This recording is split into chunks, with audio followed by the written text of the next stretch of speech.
semuanya, selamat datang di Bijak, Bincang Pajak. Nah, sebelumnya kenalin namaku Elsa. Aku di sini sebagai host yang akan memandu perbincangan kita kali ini. Nah, di sesi ini kita mau berdiskusi nih tentang materi pajak yang bisa dibilang sangat melekat lah dengan masyarakat dan menarik untuk dibahas. Tentunya aku nggak sendirian nih. Kali ini aku ditemenin sama teman-temanku. Ada Erian dan juga Indah. Halo Erian dan Indah, gimana nih kabarnya? Oke. Akhir-akhir ini kesibukannya apa sih kalau boleh tahu? Pada saya kita sih. Karena aku juga sekolah remaja, kurang lebih juga sama. Kegiatan lain kayak scroll TikTok atau media sosial lainnya. Oke, scroll TikTok ya. Nah, di sini aku mau ngajak kalian nih buat berdiskusi mengenai materi perpajakan, khususnya bea materai. Nah, sebelum kita masuk ke pembahasan yang lebih lanjut, sebenarnya bea materai itu apa sih? Mungkin dari kalian ada yang bisa menjelaskan? Oke, sebenarnya aku ingin menjelaskan ya, untuk seperti yang kita ketahui itu, pengertian dari bea materai sendiri adalah pajak atas dokumen. Nah, dan pengertian dari dokumennya itu sendiri adalah sesuatu yang ditulis atau tulisan dalam bentuk tulisan tangan, cetakan, atau elektronik yang dapat dipakai sebagai alat bukti pembayaran atau keterangan. Nah, dari pengertian yang tadi udah dijelasin nih, bea materai itu tuh udah ada sejak kapan nih, dan tarif awalnya tuh berapa ya kira-kira? Oke, sepengetahuan aku, jadi bea materai itu sudah ada di Indonesia sejak tahun 1817. Nah, yaitu pada masa penjajahan Belanda.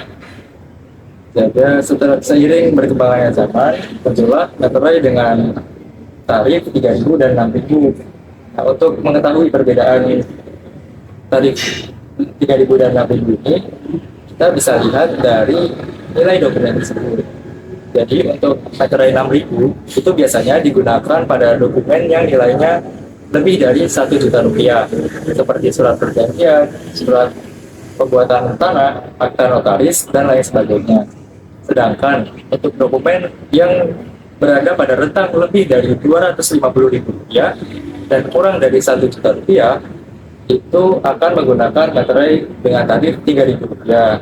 Lalu untuk dokumen yang nilainya kurang dari 250.000 rupiah, itu tidak dikenakan tarif bea materai. Aku mau nambahin untuk perkembangan tarif saat ini. Tadi dari bea materai tarifnya 3.000 dan 6.000 untuk per 1 Januari 2021 itu bea materai tarifnya menjadi 10.000, di mana ini tuh sesuai dengan Undang-Undang Nomor 10 Tahun 2020 tentang bea materai.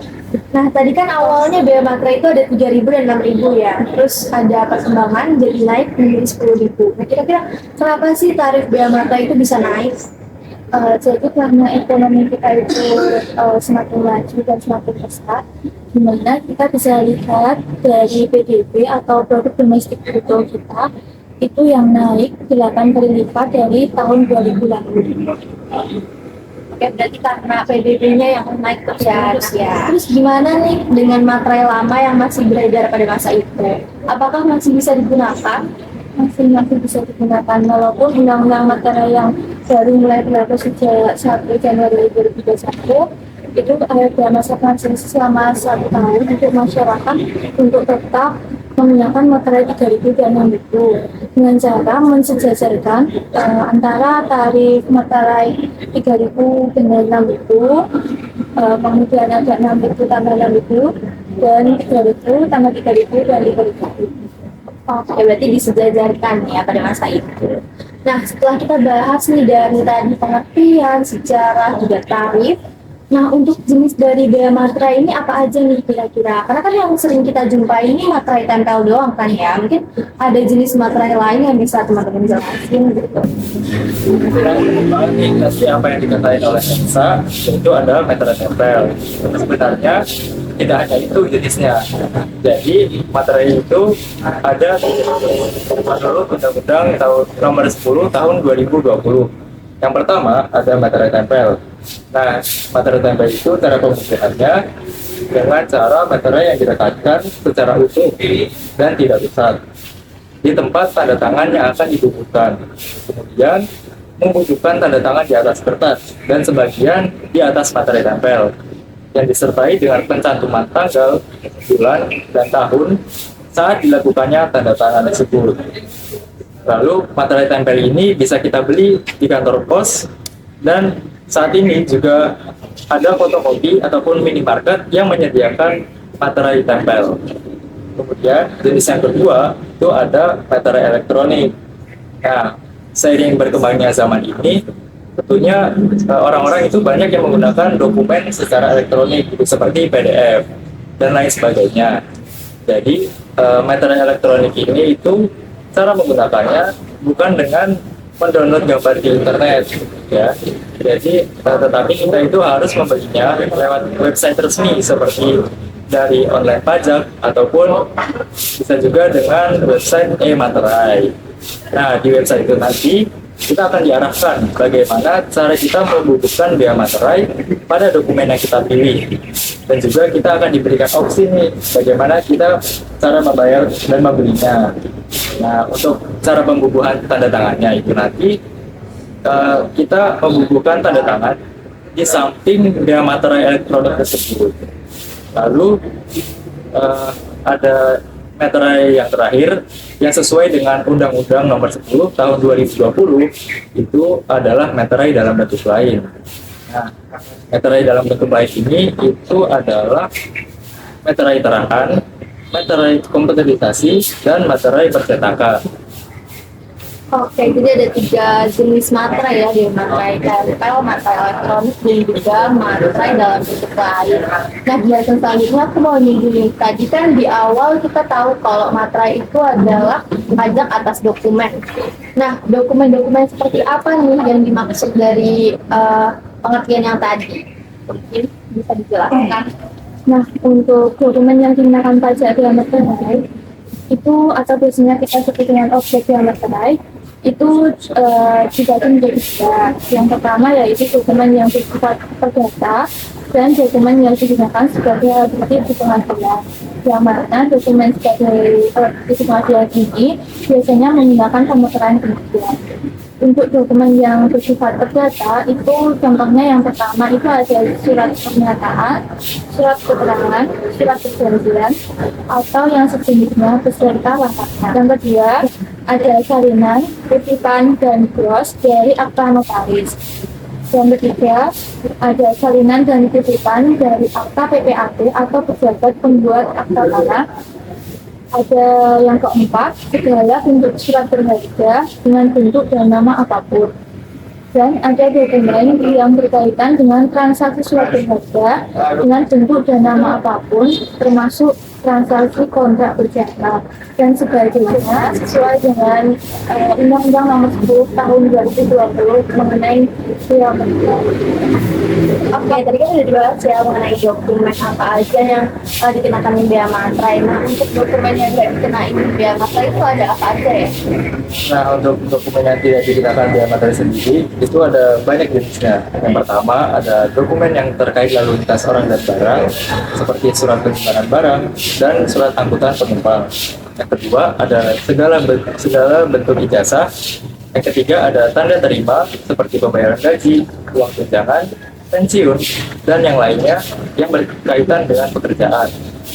Lalu yang keempat ada tanda bukti penerimaan uang negara seperti dari kas negara, kas pemerintah daerah, dan juga kas dari bank. Yang kelima ada kwitansi untuk semua jenis pajak dan penerimaan lain. Dan dokumen yang tidak dikenakan biaya materai lainnya sesuai dengan Undang-Undang Nomor 10 Tahun 2020. Oke, ini dari tadi kita udah bahas nih mengenai biaya materai. Mungkin selanjutnya aku bakal undang teman kita yaitu Ika untuk berbagi pengalaman menarik dan juga permasalahan mengenai biaya materai yang pernah dia jumpai nih. Oke, kita panggil aja langsung. Ini dia Ika. Halo Ika, apa kabar? Halo, alhamdulillah kabarku baik. Oke, jadi tadi kita udah diskusi nih terkait bea materai dan dari pengertian, terus perkembangan, tarif sampai dengan yang bukan termasuk objek bea materai. Nah, mungkin dari Ika bisa banget nih sharing pengalamannya terkait dengan penggunaan bea materai atau mungkin permasalahan-permasalahan yang pernah dijumpai sama Ika biar teman-teman bisa tahu nih. Ya, aku di sini mau sharing terkait pengalamanku. Untuk pengalamanku sendiri saat penggunaan bea materai, mungkin teman-teman juga pernah mengalaminya, yaitu saat pendaftaran ulang masuk universitas, kita kan di situ banyak dokumen-dokumen di mana itu perlu ditandatangani dan dibubuhi materai. Nah, seperti surat keterangan penghasilan orang tua, surat kesediaan menaati peraturan akademik dan surat yang lainnya. Nah, selain itu aku juga pernah menggunakan materai saat penandatanganan surat perjanjian kerja. Nah, untuk selanjutnya aku juga mau sharing terkait pengalamanku ada kasus penyalahgunaan materai. Nah, saat itu aku menjadi panitia perlombaan di mana di situ tuh ada lomba esai, lomba fotografi, dan lomba poster. Nah, dari panitia sendiri itu menemukan kasus penyalahgunaan materai. Jadi, dalam lomba tersebut itu panitia mewajibkan peserta untuk mengirimkan surat orisinalitas dengan tanda tangan di atas materai sebagai salah satu syarat perlombaan. Namun ditemukan beberapa kasus ada peserta yang menggunakan foto materai yang didapatkan dari Google, lalu dia menandatangani secara digital dan diedit sedemikian rupa sehingga itu tuh terlihat benar-benar seperti materai dengan tanda tangan yang basah. Nah, selain itu juga ditemukan kasus lain, yaitu di mana ada peserta, yaitu dua peserta yang mereka itu temenan dan mengikuti lomba yang sama. Nah, mereka itu menggunakan satu materai yang asli tapi digunakan untuk dua surat orisinalitas. Nah, itu yang pernah aku temui. Oke, terima kasih banget Ika udah sharing pengalamannya tadi terkait penggunaan bea materai dan juga permasalahan yang dihadapi nih terkait dengan bea materai. Mungkin dari tadi kita belum bahas nih mengenai sanksi apa yang dikenakan gitu. Sanksi apa yang seharusnya dikenakan yang tadi dari kasusnya Ika juga gitu. Itu dari teman-teman ada yang bisa jelasin?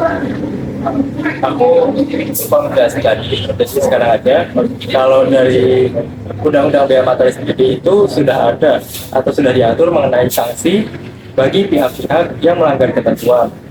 Di antaranya adalah sanksi administrasi berupa denda 100% akan diberikan kepada pihak-pihak yang tidak atau kurang pungut dan atau kurang menyetorkan bea materai. Lalu diatur juga mengenai sanksi pidana penjara berupa kurungan paling lama selama 7 tahun atau denda paling banyak sebesar 500 juta rupiah bagi setiap orang yang memalsukan atau membuat materai dengan menggunakan cat asli secara melawan hukum. Dan yang terakhir itu juga diatur tentang sanksi pidana kurungan paling lama 3 tahun atau denda paling banyak sebesar 200 juta bagi setiap orang yang memakai, menjual, menawarkan, menyerahkan, menyimpan materai palsu atau materai melawan hukum. Sanksi yang sama juga mengancam setiap orang yang memiliki barang yang dibubuhi materai palsu dan atau dengan sengaja menghilangkan cap atau tanda ciri tertentu pada bea materai tersebut. Ngeri banget nih ya sanksi-sanksi yang bisa didapat gitu. Nah, dari penjelasan tadi yang dijelasin sama Edian, kita bisa tahu nih kalau tadi kasus yang pernah kita jumpai ini tuh bisa dikenakan sanksi, baik sanksi administratif dan bahkan bisa juga dikenakan sanksi pidana gitu. Oke, dari diskusi yang kita lakuin nih tadi mengenai bea materai, kita bisa tahu kalau bea materai itu ternyata adalah pajak atas dokumen. Dan dokumennya sendiri itu ada ketentuannya juga ya, jadi bukan asal sembarang dokumen nih. Nah, kita juga tadi udah sempat bahas mengenai tarif yang saat ini berlaku, yaitu tarif bea materai sebesar Rp10.000.